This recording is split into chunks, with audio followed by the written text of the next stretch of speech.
podcast from CBS Sports. High drive, center field, hit the wall, grand slam. This is magnificent. Got a fantasy question? Email fantasybaseball@cbsi.com. Get ready to win your league. Where fantasy becomes reality. Now here's Frank, Scott, Chris, and Adam.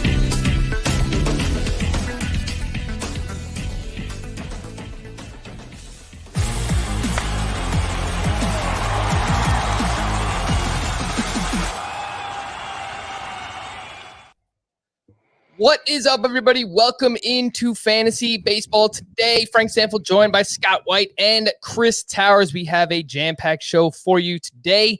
Going to do a little segment. Are these players good? Some players that have been catching our attention early on in the season. Got a recap of hopefully everything that happened on Monday night. We'll update you on the West Coast games a little bit later on. Reminder for those listening on the podcast side that we do record these late the night before. And I have a scheduling note on the Rockies to talk about, some team name Tuesday. Do we have a new name for Sweet and Savory? I don't know. Let's find out. But let's start with the big news right before we're getting started here. Fernando Tatis swings the bat very hard, swing and miss, goes down, looks like he's holding his wrist. It looked like he was holding his left wrist, but that could just be like trying to stabilize it. We know he had the shoulder issue in spring, but it looked bad. Did not look good. Yeah, the kids say you hate to see it. So if we get any update on Fernando Tatis throughout the course of the podcast, we will definitely fill you in on that. But just immediately walked off the field with trainers and went straight into the clubhouse. So we'll see what happens with Fernando Tatis. But obviously, consensus first-round pick. I mean, in Roto, he was a top 5 pick and obviously very pivotal to many fantasy teams out there. But we don't have information as of now. Once we do, we will let you know. What's going on, Scott? I'm doing fine, Frank. Doing fine. What about you? I'm doing all right. Your boy Ty Buttrey, man. I don't know if you saw, but he retired from baseball. You want to jump into this right now? No. I wanted to make sure that you know. Maybe I don't know. Maybe we'll have a visit from a special guest later on in the podcast. I don't know. Maybe we'll see. We'll see. I'm working on a little script here in between takes. We'll see how it goes. All righty, we'll see what happens. Let's jump right into our oh my goodness gracious player of the night from Monday. Oh my goodness gracious! All right, Scotty, why don't you kick us off with your player of the night or day? There was a lot of day games. Yeah, I'm actually going to go with one from the day. I'm going to go with Akil Baddoo. I hope I'm pronouncing that right. Of the Tigers, we've talked about him before. We talked about the big spring he had as a Rule 5 pick from the Twins organization, showing power and speed and plate discipline.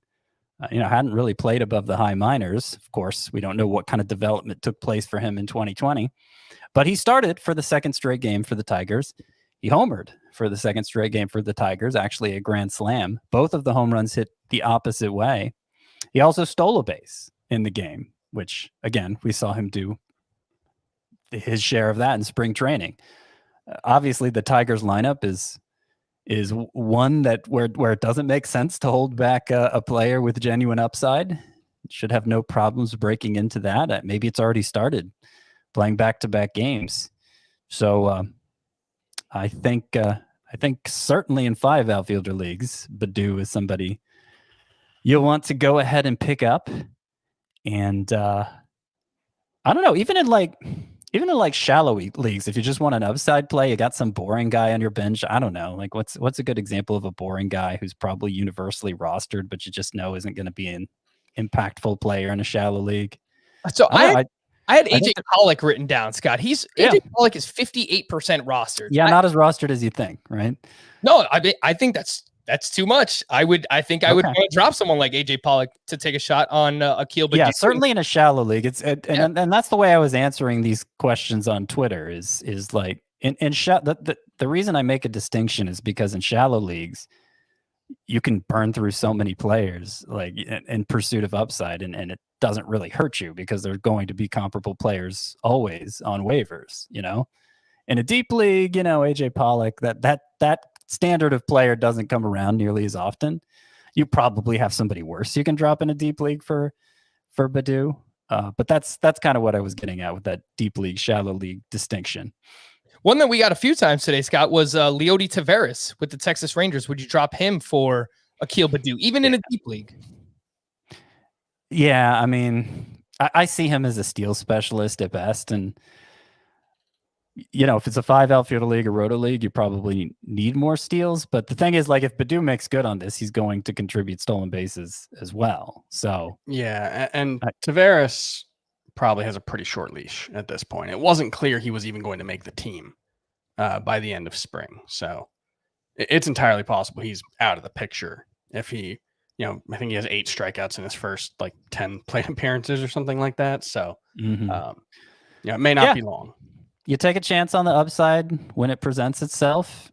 I don't know where it goes from here, obviously. Maybe Baddoo goes 0 for his next 12 and then sits 4 straight games and we drop him and never hear from him again. But I think there's a chance there's something here, especially coming off the big spring.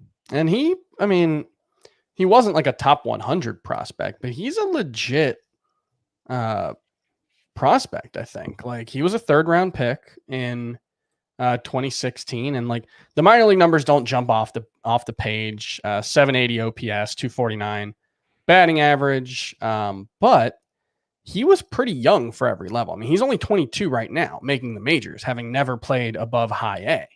So, he was one of the 20 youngest players in the Florida State League in 2019. He only played 29 games. I assume there was some kind of injury there, but I haven't seen that. 2018, he was, again, one of the 26 youngest players. So, there's the potential that there's something real here. And it's Team Name Tuesday, so you can always go with Scooble Baddoo Baddoo. Is that a Scooby-Doo thing? No, it's just yeah. It's okay. You could do that. You could name your team. Right. They hate it. It's fine. Akil Baddoo is 18% roster on CBS. I think that number should be a little bit higher. Had an absolute monster spring too. 13 for 40 with 5 home runs, 4 steals, a good amount of strikeouts, 14 Ks, but he also walked 10 times. So balance it out a little bit there. Chris, oh my goodness gracious, from Monday. Can I do 3 different guys? No.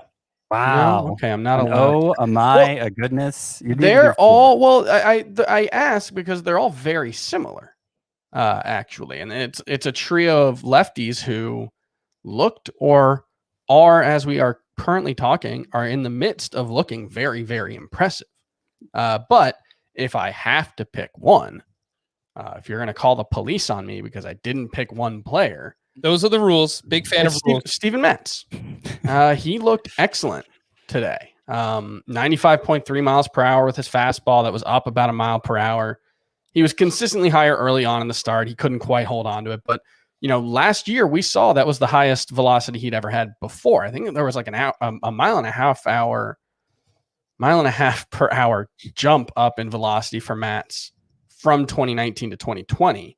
And he's up again. He had 15 whiffs on 91 pitches, 32% changeups, 12% curveballs, 9% slider. So, a legitimate four pitch mix. He got whiffs on all 4 of those pitches. Yes, it was the Rangers. They don't have a good lineup, although they, hit pretty well in their first series. I guess Steven Matz is better than anyone the Royals have, but I'm very impressed by what Steven Matz did today. And if he's available, I will be looking to add him. He is only 52% rostered on CBS right now. Again, Steven Matz is the one that we're talking about. Go get him. I think it's very relevant that we are talking about him on a night where the Mets once again blew a lead for Jacob deGrom. So traded away Steven Matz. And I don't know if Matz was ever going to figure it out. I think he's a hometown kid. Maybe he needed to get away. I don't know. But he's always had talent. He was one of the best pitching prospects in baseball when he got called up. Steven Matz. And if I'm looking at this correctly, it seems like he might have a 2-start week next week against the Angels and the Rangers. So maybe that changes. And Matz? Yeah. Why wouldn't he have a 2-start week this week? I don't know. Playing 6 games? Oh, I'm sorry. I'm looking at the Mets. No, well, the Blue Jays play 7 games, so that, Hey, man, yeah. I'm just going. I don't think Mets has 2 starts next week. Okay, well, just going based on what's. Well, pick him up if he's out there. You should pick him I up think anyway. there were the 2 other lefties. I'm probably going to be more excited about the 2 other lefties for what it's worth. Yeah, I think so. We're talking about Carlos Rodon and Trevor Rogers. Rogers, the line doesn't look good, but he really had 1 bad inning, and I think there was some catching issues in that inning. But Rogers, who we talked about a lot in the spring, had a big velocity jump this spring, and he I want to say he threw 7 pitches in the first inning that were all harder thrown than any pitch he threw last season. Trevor Rogers, he averaged 95.3 with his fastball, 1.7 miles per hour, up 17 whiffs on 77 pitches. And he was very good after that first inning. It was That's what I like to see. It's the kind of, he hit 98. Well, that's what elite for a lefty. That's what jumps out to me. What also jumps out to me is, last year, Trevor Rogers, he showed good strikeout potential, but it was mostly playing the fastball and changeup off each other. They both had high whiff rates. He actually threw his changeup just 13% of the time in this game. He went to his slider more, which, some of the reports out of spring training said he had more confidence in it this time around. And he still got 17 whiffs on 77 pitches, still this amazing swinging strike rate. So, yeah, he looks like he could be a really, really big bat misser. And if I picked up Trevor Rogers for the 2 starts, there's no way I'm dropping him after this start. Yeah. Do not drop Trevor Rogers. I know the final line doesn't look great, but a lot of that damage came in the first inning. And after that first inning, he allowed just 1 base runner. He had 4 walks in the first inning. I think he might have been overthrowing because he dialed the velocity back. And that's the kind of thing when you show you can throw 98, that kind of makes me think like, well, maybe he should throw 95, 96, have a little better command, but still have 98 in the back pocket. So that might have been what happened as the start went on. So that's basically our Are These Players Good segment, because I had Akil Baddoo and I had Steven Matz in there. So I should have known that you guys were going to choose them anyway. But Scott, would you drop someone like David Price for Steven Matz? David Price is still 64% roster on CBS. I don't have a problem dropping Price. I don't. How about I'm gonna give you 3 lefties in a row here: Mad Bum, David Price, Andrew Heaney. They're all between 64 and 65% roster. Would you drop all 3 of them for Steven Matz? Yeah, they all seem super replaceable to me. I'd be fine with that. But again, I would prioritize Rogers over Matz. I would prioritize. Let's see the update on his start, but I think Carlos Rodon. You don't want to jinx it, but 7 strikeouts and 3 1/3 right now. He's consistently pumping 97, 98 into the 4th inning. He added a curveball. I don't know if he's used it yet, but he looks really good, like better than he has in a long time. Yep. Yeah, I guess the reason I'm kind of downplaying Matz, and you know how aggressive I am about roster moves this time of year. Anybody who shows an inkling of potential, I'll pretty much make a move for. But Matz has been around for a long time. He's faked us out a lot, and I don't really see what he did differently to get this result. He was throwing a little harder, but not such a big jump that I imagine it being completely transformational. He did throw his changeup more than we're used to seeing 33% of the time. Last year was the highest he ever threw at 25% of the time, but last year he was also awful. So, I don't know. I'll just point out he like I said earlier, his velocity was up. He was throwing in 2019, he was 93.3 miles per hour. 2020, he was 94.5. And this one, he was 95.3. So he's throwing significantly harder than he has for pretty much his entire career, except for his rookie season, which was pretty brief. Okay. So we're just compared to last year. It's not that much higher, but you're saying compared to the rest of the career. Compared to the baseline, yeah. Mm-hmm. Again, that is Steven Matz. So I think we kind of agree that he's good. And a few names that, again, you could drop for him: David Price, Madison Bumgarner, Andrew Heaney. Carlos Rodon is currently pitching against the Mariners. We'll update you on his line later on in the show. Oh, my goodness gracious, for me, I just wanted to highlight JD Martinez, along with a few other hitters, just because I feel like is going to be under such a microscope this first month of the season because last year just completely plummeted, fell off the face of the earth, 680 OPS, obviously a weird season for him, a weird season for everybody, but specifically mentioned that not having in-game video was a big adjustment for JD Martinez, and other players have talked about it as well, Christian Yelich and Javier Baez, to name a few. But so far, Martinez has looked great. On Monday, 2 for 3 with 2 walks, hit his second home run of the season. He had another ball off the wall in center field in Fenway. That actually was only a single, so that's hilarious because he's so slow. But yeah, I want to pay attention early on. I mean, just back in 2019, he was the 21st best hitter in both roto and head-to-head points. So, yeah. I mean, if he comes anywhere near that, based on where he was being drafted, usually rounds, I don't know, anywhere from like 6 to 8, then he's going to be a huge value. And the OPS for JD Martinez was up over 900 each season between 2016 and 2019. And he's hitting the ball very hard so far for what it's worth. You know, it's early sample size, so like you don't want to overvalue it, but I'm just going to continue to update people on these hitters that we're watching very closely from last year that struggled. And I want to mention that with JD Martinez, as great as he's been, both Brewers sluggers, I guess you can call them, but Keston Hiura on the complete other end of the spectrum, he's 0 for 15 to start a season with 8 strikeouts and 0 walks. And strikeouts were the big issue for Keston Hiura last year. Same with Christian Yelich, just 3 for 15 to open the season with 9 strikeouts, only 1 walk, a 56% strikeout rate. He only has 16 plate appearances, but the strikeouts were an issue for both Keston Hiura and Christian Yelich last season. Scott, any takeaways on any of these guys? JD Martinez, Hiura, Yelich? It's still early.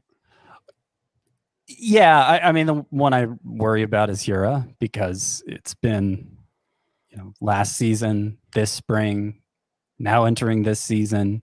And, we don't have a lot of track record of success there like we do with the Yelich. So, yeah, it's not to the point I'm dropping Hiura, but I want to see more soon. I want to see better soon.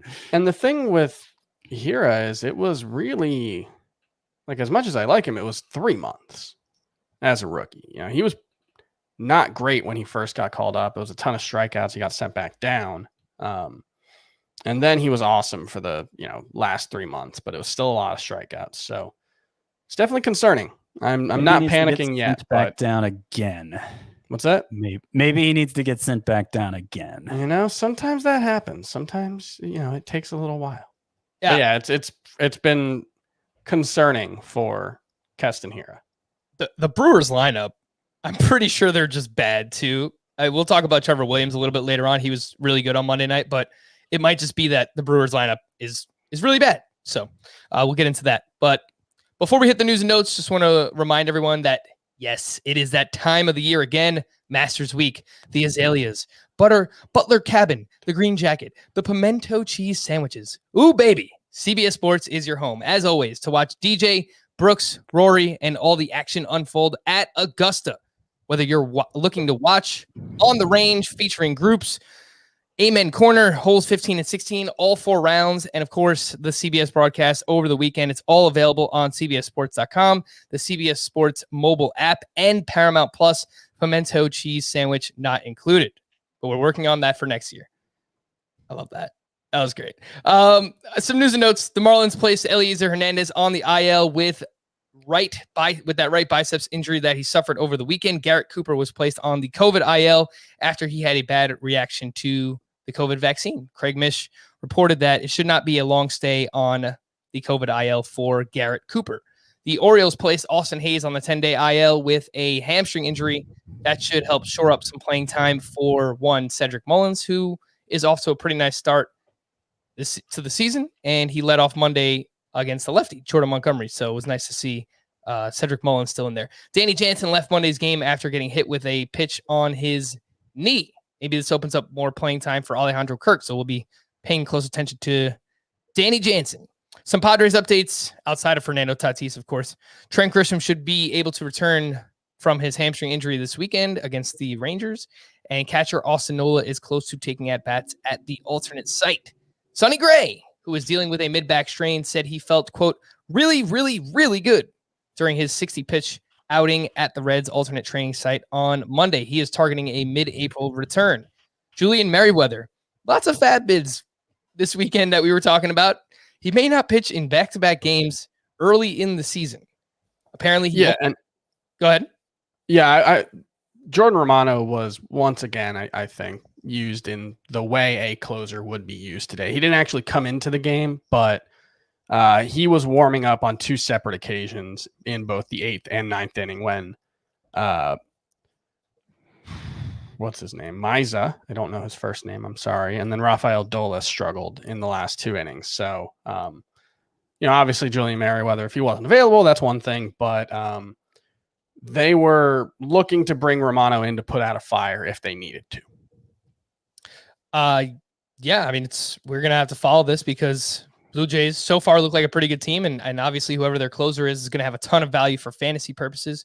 Merriweather apparently has a very lengthy injury history, and he almost did not make the 26-man roster out of spring due to some tightness in his back. So Merriweather, we're paying attention there. Kevin Kiermaier was removed from Monday's game with quad tightness. Luis Arraez of the Minnesota Twins left Monday's game after going 1-for-1 with a walk and 2 runs scored. The Twins say he left with upper gastrointestinal discomfort, which is unrelated to the issue that caused Byron Buxton to leave Sunday's game. A few other lineup notes that I just wanted to highlight from Monday. Shohei Ohtani was not in the lineup. He argued to play, but apparently the Angels wanted to be safe, cautious there. He should be back in the lineup Tuesday, they were saying. Tim Anderson, dealing with that hamstring injury. He left Sunday night's game. He was out for the White Sox, and it sounds like he will miss the entire series against the Seattle Mariners. Adam Eaton was also out of the lineup. Ramon Laureano with the A's and Michael Brantley with the Astros are both dealing with wrist injuries and were both out of their respective lineups on Monday as well. We were just talking up Gavin Lux. He's played every game. He was out as well as AJ Pollock for the Dodgers on Monday. They just have a ton of depth. So I think they're just, giving some guys some time off early in the season. Anthony Santander was out for the Orioles. Taylor Trammell out for the Mariners. Brandon Belt sat against a lefty. Dominic Smith, opening day. He's got to be in the lineup, right? Wrong. He was out against left-handed pitcher Matt Moore. Kevin Pillar was in center field with Brandon Nimmo in left. That's the one. Nimmo in against a lefty. Like Smith out against a lefty is not surprising. Nimmo in against a lefty, even though he was batting 8th and Pillar was batting leadoff, which is hilarious. Is like that's not great. I think Smith's probably a better hitter against lefties than Nimmo is. At least he definitely has looked like it over the last 2 seasons. There really hasn't been any discernible split for Dom Smith. So, you hope it's just kind of a talent will win out and he'll hit well enough to force the issue and it won't matter. But this is the kind of thing where if Smith just randomly starts out with a poor 3 weeks to the season, it could be tough for him to find playing time. I hope he doesn't. And I believe he's a good hitter, but this is why I was starting to back off of him at the end of spring, just because it really did not seem like they were going to use him as an everyday player. At least, literally every day. I do want to mention, just to give an example of how this often goes. Kyle Tucker sat out the first game for the Astros last year. He sat out 2 of the first 3 games for the Astros last year, and everybody was flipping out. Should I drop Kyle Tucker? Yada, yada. And then, he became a mainstay right after that. So I could see it playing out similarly for Smith. Not that the alternate scenario isn't possible. I just don't think you should overreact to one game. I think it's more likely that he's playing 85% of the time than not. I'd be pretty surprised if he was playing 95% of their games or starting 95%. But I would think he's going to play enough that you're not going to notice when he's out. But just saying, if he does get off to a slow start, it could create an uphill battle. It's the kind of thing that could snowball, unfortunately. Mets are going to Met, man. Dom Smith has been great against lefties the past 2 years, too. 876 OPS in 2019 against them, 900 OPS last year against left-handed pitching. So I think he's awesome, and he would be playing for sure if there was a universal DH, but unfortunately that is not the case. Travis Shaw and Lorenzo Caine were both out of the lineup for the Brewers on Monday. Shaw sat out back-to-back games after starting the first 2. Lorenzo Caine working his way back from a quad injury, so I think they're just being safe there. Jock Peterson and Jason Hayward out against a lefty. Bobby Dahlbeck was out for the Red Sox against Michael Wacha. Dahlbeck has started the season 0 for 10 with 5 strikeouts. And Jesse Winker was out of the lineup with a non-COVID related illness. Are these players good? Well, we already spoke about Akil Baddoo and Steven Matz and Carlos Rodon. I was going to give an update.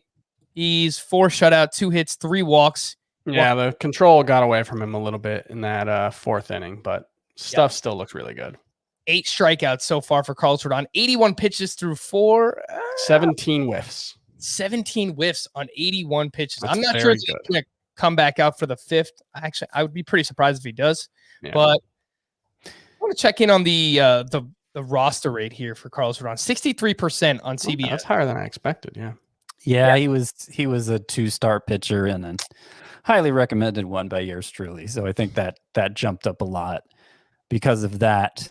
But I would hope those people decide to hold on to him. It has been pretty much all fastball slider. Yeah. So hasn't really mixed in the changeup as much as hoped. But velocity is back up after being way down last year, coming back from Tommy John surgery. He's getting more spin on the fastball. Yeah, I mean he really hit good. 98 with his fastball. That's the first time he's done that since 2016. Just a while. Yeah. Carlos Rodon. Yeah, he's dealt with a couple of injuries the past couple of years, but he looked really good in the spring. And outside of these walks, he looks really good on Monday night as well. Chris, who would you rather have, Carlos Rodon or Steven Matz? I think I would actually go with Matz. I think I trust him more to stay healthy and pitch deep into games. Scott? Go for the upside, baby. I mean, maybe Chris sees Matz as the upside, but I think they have similar upside. I think they both have upside too. I was liking Rodon before today, so I don't see why that would change after today. Yeah, I'm gonna side with Scott here by a hair, but I do like both. I'm interested. Steven Matz is still young-ish, and he's kind of had that upside, so. I like both, but I'll take Carlos Rodon there. We spoke about Steven Matz is 29. Okay, Jesus. he's not young-ish. Man, that is shocking. He was like 24 when he made his debut. So we're getting old. Steven Matz. Yeah, that's all of us, including Steven Matz. Yeah. I know we spoke about Isaiah Kiner-Falefa yesterday. I want to talk about him again. Like, I really like Isaiah Kiner-Falefa. He went 2 for 4 on Monday with a run scored. He's leading off for the Texas Rangers.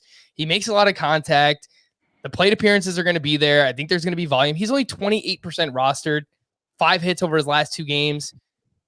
Scott, I mean, should he be much higher rostered than 28%?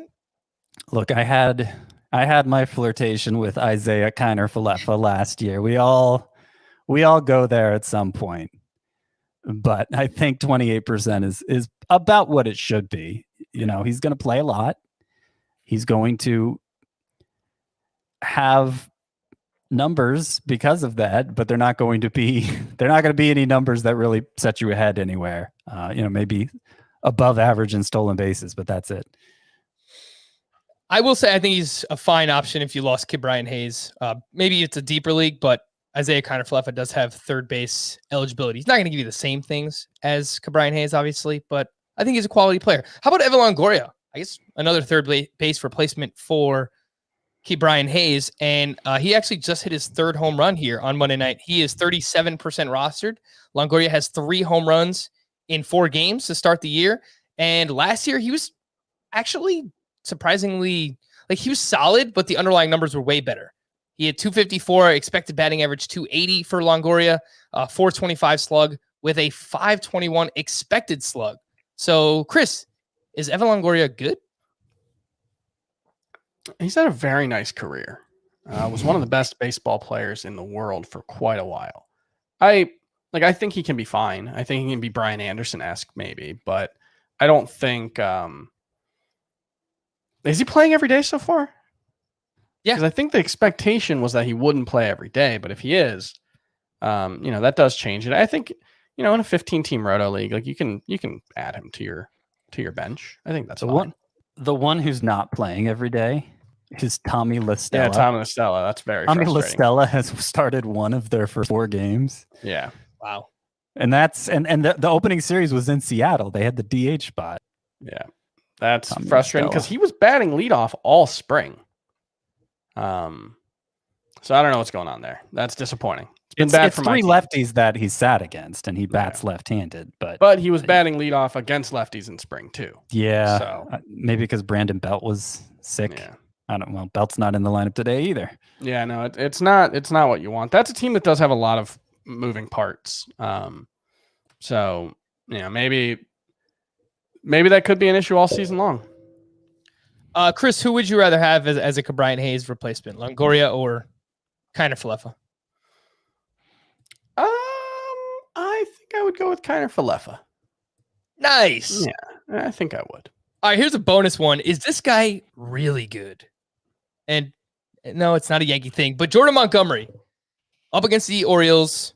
It wasn't their best lineup. Anthony Santander was not in the lineup, but 6 shutout on Monday, 4 hits, 7 strikeouts to 0 walks, 16 whiffs on 73 pitches for Montgomery.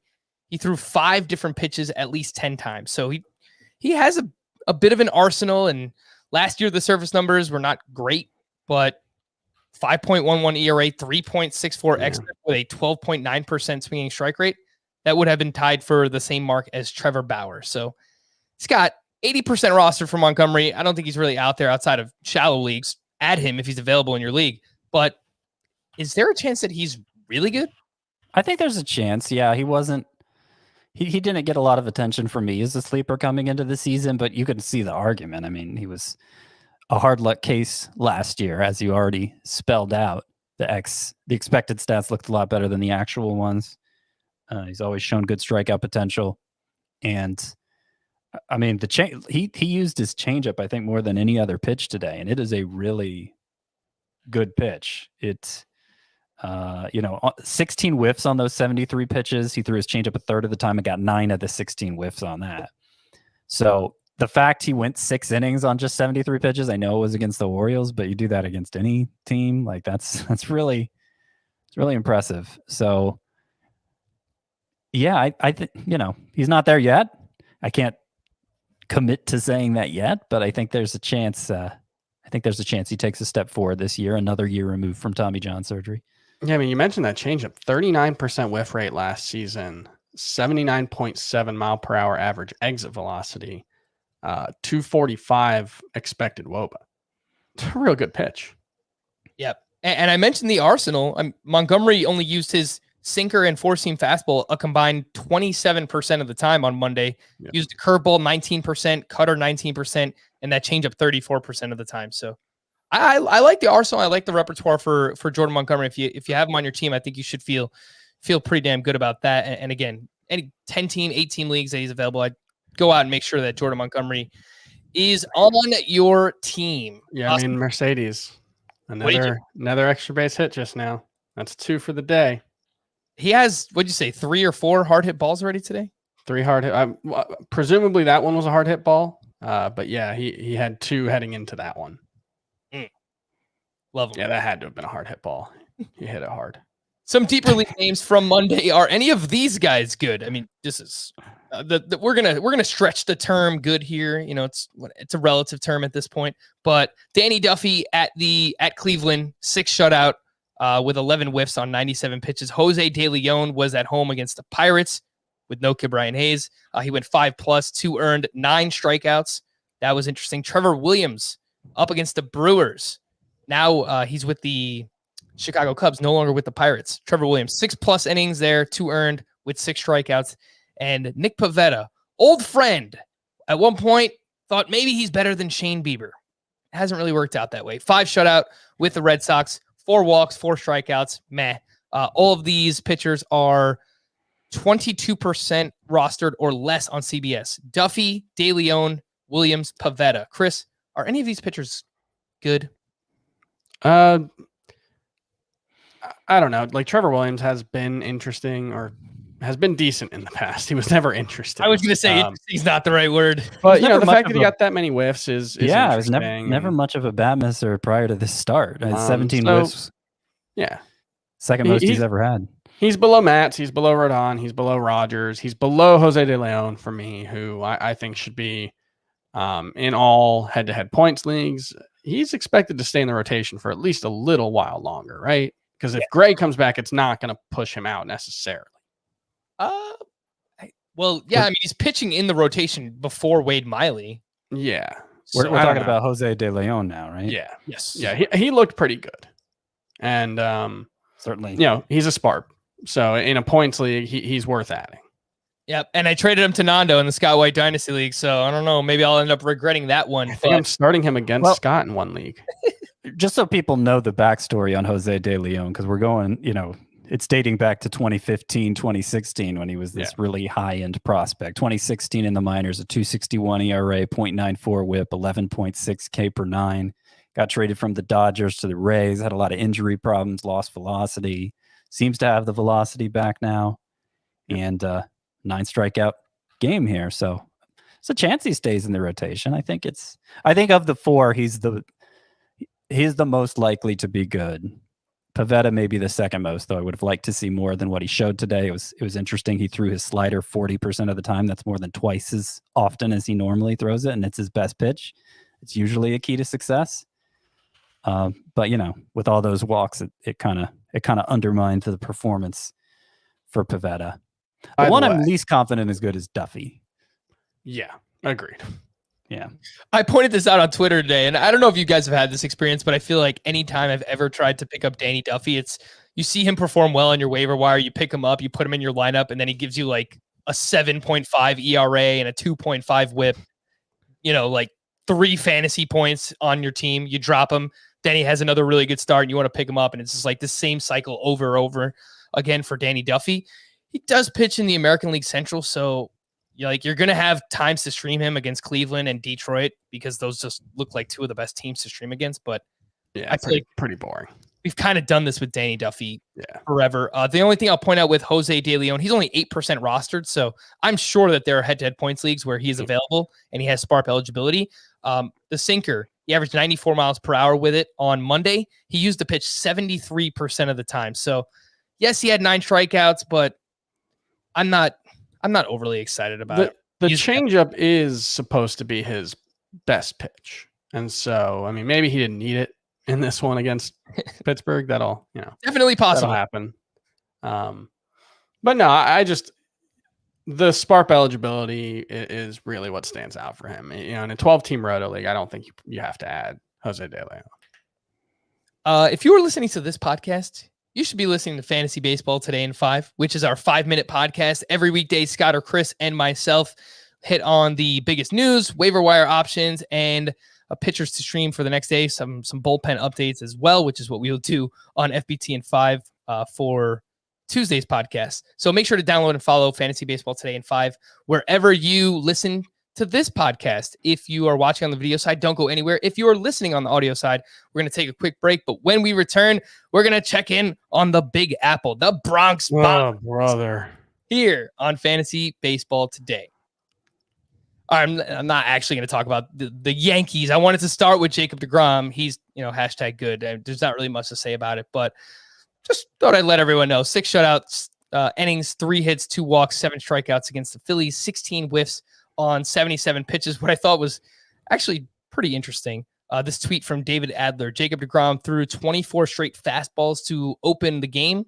He averaged 99.6 miles per hour, topping out at 102 miles per hour with that fastball before breaking off a 92 mile per hour slider for a swinging strike on his 25th pitch of the game. He had the hardest thrown pitch in the league so far this season today. It's crazy. That 102 mile an hour pitch was the hardest thrown pitch any player has had so far this season. Jacob deGrom did not throw his changeup at all in this start, exclusively fastball and slider. He used the changeup 17% of the time last year. Frankly, I think he just probably didn't need it. I don't think there's anything to see here with Jacob deGrom. He did only throw 77 pitches, and obviously the Mets blew the game for him because that's what they always do. So some people think he could have won another inning, which he could have. Yeah. But when asked about it after the game, he said 10 days without facing hitters, didn't want to throw too many pitches with the hope of pitching Saturday later on in the week. So whatever. Jacob deGrom. The Yankees, the Bash Bros. Aaron Judge and Giancarlo Stanton both hit their first home runs of the season on Monday. Stanton 115 miles off the bat. It's pretty good, Chris. 471-foot grand slam for Stanton. Not really much else to see there. Some other stuff that I noticed from Monday, Cruz, he's still good. He's still Nelson Cruz. He went 3 for 6 with Sorry, go ahead. He went 3 for 6 with a double dong and 5 RBI. I made the terrible mistake of benching him in an 11-day week scoring period where he didn't play at all in the National League Park facing the Brewers early in the season. So that was just a terrible feeling to watch that.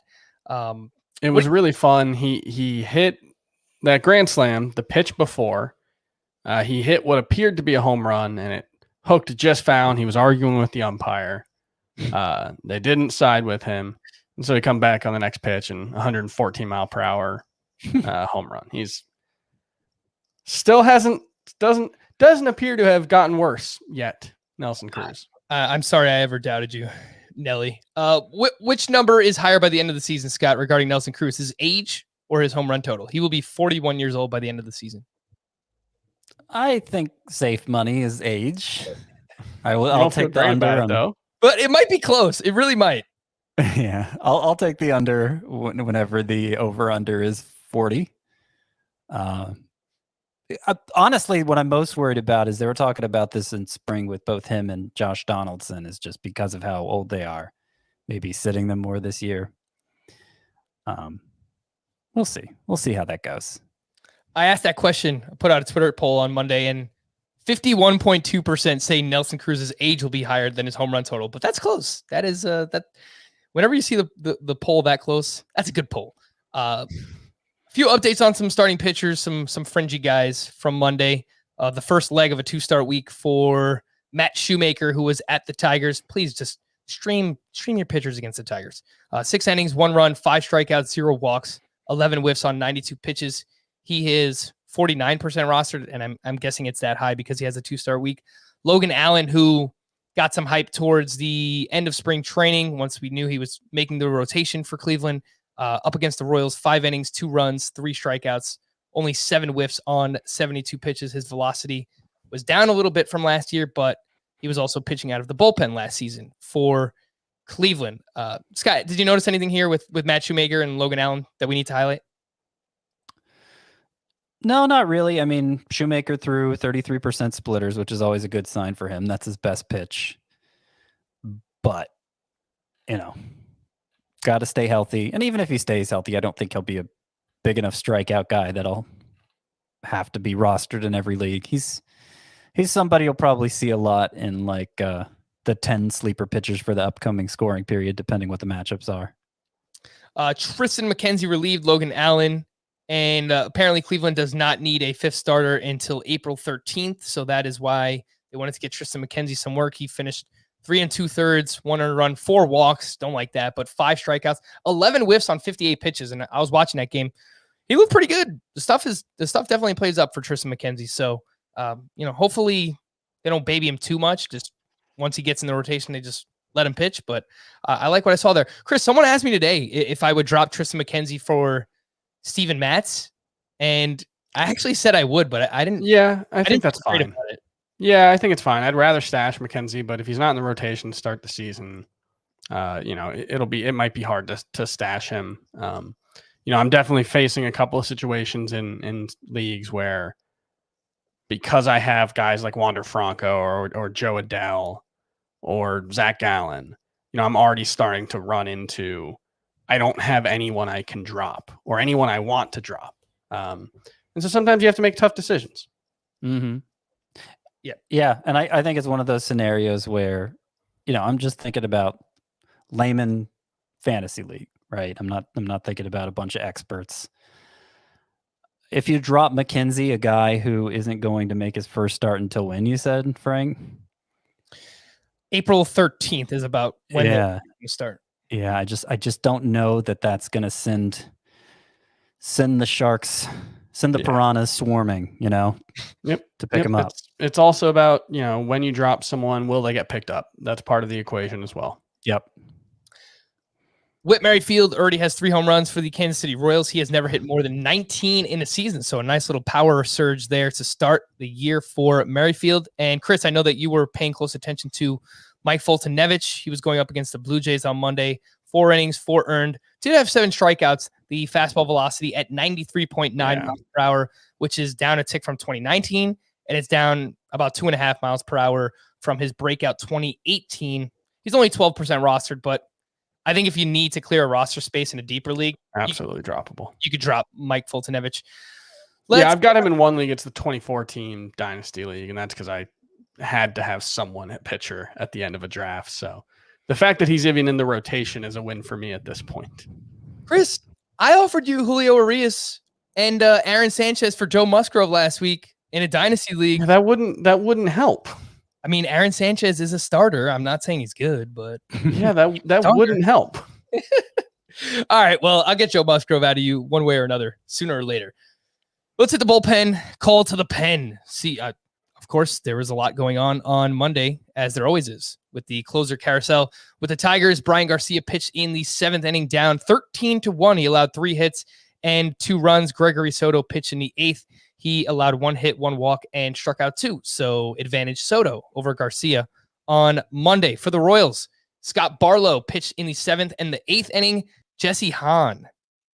Really, man? Jesse Hahn then came in the 9th inning with the Royals up 3-zip. And Hahn was warming up in the 8th inning. So maybe it was just a thing where, okay, he was already loose because he was warming up for the 8th. But, I mean, if you have Greg Holland, you don't feel great about that, Scott. Oh, nor if you spent a bunch of fab on Wade Davis, as I saw in a couple of my leagues this weekend. Yeah. You know, Mike Matheny did this at the beginning of last season too, until it became apparent that Trevor Rosenthal deserved to be the Royals closer. He'd just throw any guy out there, you know? And I think we're seeing that with a lot of teams. I do think most of them will eventually settle on someone, but they're just kind of letting it play out right now. In deeper leagues, would you throw a dart at Jesse Hahn, Scott? I don't think so. Maybe AL only. Okay. For the Reds, Lucas Sims pitched in the 8th inning, up 3-2, facing the 9, 1, and 2 in the order. Amir Garrett was used in the 9th inning. They tacked on a few extra runs. The Reds did, so they were up 5-2 at the time. And Garrett was far from impressive. He allowed 2 hits, 1 being a home run. He also gave up. He also walked a batter. So Amir Garrett is the guy for now, and looks like Sims definitely looked better today. Yep. But I will point, maybe the biggest development actually in that bullpen was Sean Doolittle, who struck out 2 in a perfect 7th, and his velocity was back. Like way up. Yeah. He looked much better, which I guess it's possible he could enter into the closer mix at some point, but really more I'm thinking it helps Garrett's case of sticking in the closer role if they have another high leverage lefty there. No, that's fantastic point. I didn't see that velocity on Sean Doolittle, so appreciate you bringing that up there as well. For the Cardinals, Jordan Hicks pitched in the 6th. Giovanni Gallegos went in the 7th and the 8th, and Alex Reyes came in for the save. I believe the score was 4-1 at the time. He did allow 1 hit. He didn't strike anyone out, but he converted the save, so you like to see that. Only 51% rostered for Alex Reyes. Chris, that number should be blank. 90, 95, 99. He's a very talented pitcher who's a closer. Like, what should that person be? Like, is Julian Merriweather higher than him? He shouldn't be. So I'm not going to argue with you. At least whatever Julian Merriweather is. 2 closers who weren't used on Monday because they've been used a lot recently. I think it was back-to-back days for both of these guys, but Hector Neris was not used for the Phillies. Jose Alvarado picked up the save, but he was pretty rocky himself. Craig Kimbrell was not used for the Chicago Cubs. He pitched in back-to-back days. Alec Mills picked up the save for the Cubbies. And just Julian Merriweather is also rostered in 51% of leagues. So, yeah. Reyes should be at least 52. Oh, okay. Reyes. Yeah. Yeah. I mean, Reyes should be like 85, 90%, I think. I do still think it's Jordan Hicks's job in the long run, but I mean, if you could only pick one Cardinals reliever to roster, I think it has to be Reyes right now. Yeah, and I don't think they're going to remove him from the role unless he gives them a reason to do so. So Yeah, if he that's the performs, thing. then they're just going to leave him there. I don't see. Yeah, Teams I think don't. that's a big if. But I just don't think teams want to, change horses in the middle of the proverbial stream. So if Reyes is pitching well, I think it's his job. I mentioned I had a Rockies note at the top of the podcast, and shout out to Bud Elliott, one of our other producers here at CBSSports.com. He does a bunch of awesome stuff with college football, but he pointed me out that for the Colorado Rockies, by July 4th, they will have played 48 home games and 37 road games.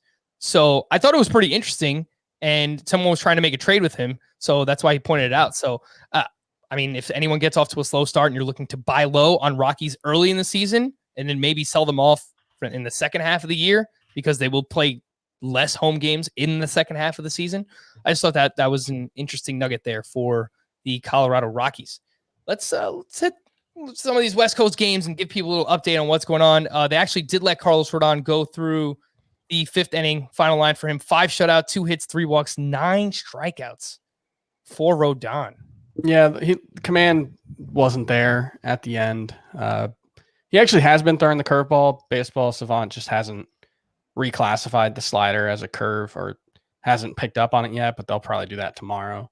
But he's got like a 72 to 75 mile per hour curve that he's thrown like 4 or 5 times. So Rodon is a 4-pitch pitcher, although he threw the changeup and curveball about 11 times total on 95 pitches. So, yeah, I'm not harping on mostly the a walks. challenge. I mean, 2 hits in 5 innings with 9 Yeah. Ks. Other something update there. from that is Mercedes has 3 batted balls, 103.6 miles per hour, 104.2 miles per hour, and 112.2. And he has 2 hits right now, Pretty good. a double, 2 runs scored. His roster rate is not that high still. I mean, I don't know how high this number has to get to, but as long as he's going to play. He's 40. He wasn't hitting the ball. He wasn't hitting the ball particularly hard before this game. For what it's worth, he only had a 33.3% hard hit rate, only 2 barrels, 85.5 mile per hour exit velocity. So, this is impressive. The 112.4 or whatever max exit velo, that's pretty good. So, just still an interesting guy, not necessarily someone I think it needs to be rostered in all leagues, but definitely anywhere where he's catcher eligible. Yes, which is on ESPN. So if you play in an ESPN league, go add Yermin Mercedes, and more than likely you will be starting him at catcher unless you have Salvador Perez or JT Realmuto or Wilson Contreras. Anything else in this game on the other side for the Mariners? Justice Sheffield, 5 innings, 8 hits, 6 runs, 4 of those earned. Did have 5 strikeouts, 2 walks. He hit a batter. It's a pretty blast start here for Justice Sheffield. Blah. Yeah, I wouldn't say I'm dropping Justice Sheffield, but I have him in a handful of leagues, and if it comes to it, like if I have the opportunity to add Rodon or Rogers, I would probably rather have those guys than Sheffield. Anthony DeSclafani against the Padres. It's DeSclafani's Giants debut. 5 innings, one run, 4 strikeouts against the Padres there. Donovan Solano picked up another hit and stole a base. Ha-Seong Kim, that's a name to pay attention to if there's anything serious with Fernando Tatis, which just cross your fingers that is not the case. But Kim could, potentially walk into an everyday role here with the San Diego Padres. Adrian Morejon made his season debut in the rotation for the Padres. 4 innings, 2 runs, 1 walk, 2 strikeouts there. Frankie Montas, man, we should talk about him because he got just lit up by the Dodgers. And I get it. It's the Dodgers. It's fine. And the velo was way up for Montas, but he was all over the place, had no command. 2 2/3, 7 hits, 7 earned, 3 walks, 4 strikeouts. Coming off an inconsistent year, let's call it, in 2020. Scott, I'm not going to say make any rash decisions and drop Montas, but this is not what you want to see in his first start of the season, obviously. No, but if you're looking for a reason to be encouraged, he threw his splitter 23% of the time, I believe, which is much more than we saw last year. And That's what we were crediting for his breakthrough in 2019. He acknowledged the spring he needed to get back to throwing it, and he did. So that's that's good to see. We're going to need to see some results to go with that sooner than later. But yeah, he didn't really have a feel for the splitter in this game, especially early on. He bounced. I was looking at the Illustrator box score thing, and looks like he bounced 12 of the 21 splitters that he threw. So definitely needs to have better command of that. Yeah, the velo, I mentioned it was up. So the splitter was up almost 2 miles per hour. His slider, Frankie Montas' slider against the Dodgers, was up almost 5 miles per hour. He was throwing his slider 90.8 miles per hour. So I think he was just really amped up and potentially overthrowing here. First start of the season for him, but I'm not dropping him yet. But he obviously needs to get better. The more interesting guy might be the other guy pitching in that game, starting in that game, Dustin May, who has always had great stuff, but didn't get many strikeouts, didn't get many whiffs. 16 swinging strikes on 85 pitches today, 8 strikeouts in 6 innings, no walks. 9 swinging strikes with his cutter. He threw 18 of them and got 9 swinging strikes. I mean, that pitch is ludicrous. He throws it. He's got a 93 mile an hour cutter. So, it's still he was still mostly sinker fastball, sinker four seam. So, 68% of his pitches were those. I think it's going to be hard for him to remain a high whiff pitcher if he remains so sinker and four seamer heavy. But this was a very good first start for Dustin May. Definitely a step in the right direction, and seeing those whiffs being there and using his breaking stuff a little bit more than he normally does. That's definitely an encouraging sign for Dustin May. I do want to highlight a couple people that are talking in the YouTube chat right now. They're talking about potentially dropping Andrew Vaughn for Nate Lowe. And Andrew Vaughn actually did start for the White Sox on Monday, and pull up and see what he's doing right now. But he is 0 for 2 with a walk and 2 strikeouts. Scott, we're not there yet, right? RBI and 2 strikeouts, not a walk. But no, I'm not. No, I'm not doing that. Too much upside there, too much promise. Worth a longer look than 5 games. And I'll just point out, AJ Puck pitched in this game. 3 1/3 in relief, 4 strikeouts. Velocity not anywhere near where it needs to be, 93.7 miles per hour with his four seamer, maxed out at 95.6. Needs to be much higher than that. But, good first appearance for AJ Puck. Someone to keep an eye on if he, when he gets a rotation spot, which should happen eventually. In that Astros-Angels game, there's not a whole lot going on. Jose Quintana and Luis Garcia, the starting pitchers in this game, were not great. Carlos Correa, Alex Bregman, and Jose Altuve each have 2 hits on Monday night. As of now, they might even add on to that. But Altuve and Bregman in particular are off to really, really great starts this season. Mike Trout hit his first homer of the year, which is not surprising. He's Mike Trout, and he is awesome. Scott, Ty Buttrey, man. I don't know if you have any feelings about Ty Buttrey. It's pretty late in the podcast. If you have anything you'd like to say about him, you could do it today. If you want to save it for tomorrow, you could do that too. But I'll leave it up to you, Scott. Frank, what do you got? I once knew a man named Lorenzo, last name Caine, like mine, only spelled differently, no E. So I went to the store for the first time in 2-3 years, walked on over to the bakery counter and said to the young man, "Hello, sir. I'd like a scone with blueberries." He said to me, "Yes, sir. And how would you like that scone?" I gave him a little sideways look because everybody knows by now how Michael Caine likes his scones. I said to him, "I'll take it the same way I take my toast. Buttrey." He said to me, "No, sir. I'm afraid that's impossible." I said to him, "Well then, I'll just take some toast. Buttrey." He said to me, "No, sir, you misunderstand me. It's not the scone that's the problem. It's the buttrey." I said to him, "Now how can it be possible for a bakery not to offer bread that's buttery?" He said to me, "Well, sir, the young man we hired to butter our bread has taken an early retirement." I said to him, "Well, sir, do you have anything else?" He said to me, I do have some rye to sell. So ends the travails of the young pitcher named Ty Buttrey. But Ty didn't die. He's living his best life.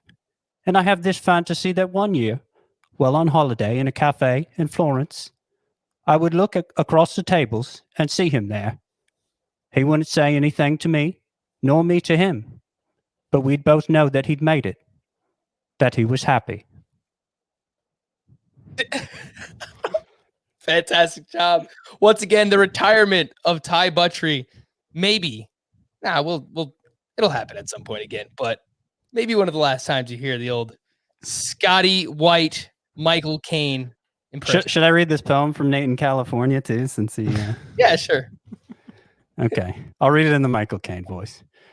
'Twas a crisp, cold spring morning when Scott did arise to scan the previous day's box scores with his discerning of eyes.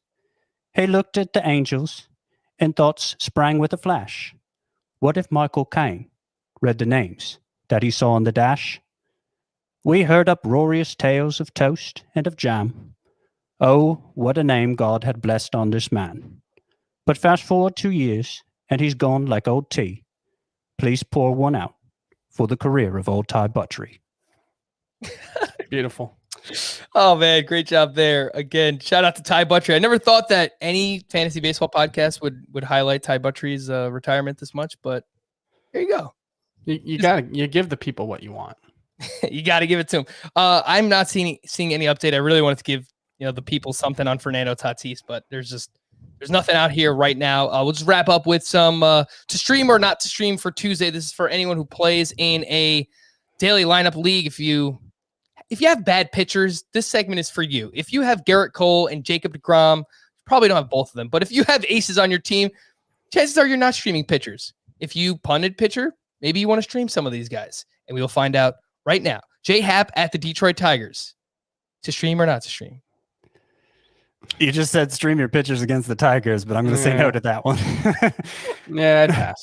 I mean, they made Matt Shoemaker look good, man. Oh, God. Shoemaker's not bad. We are not streaming J Happ. How about Casey Mize on the other side against the Twins?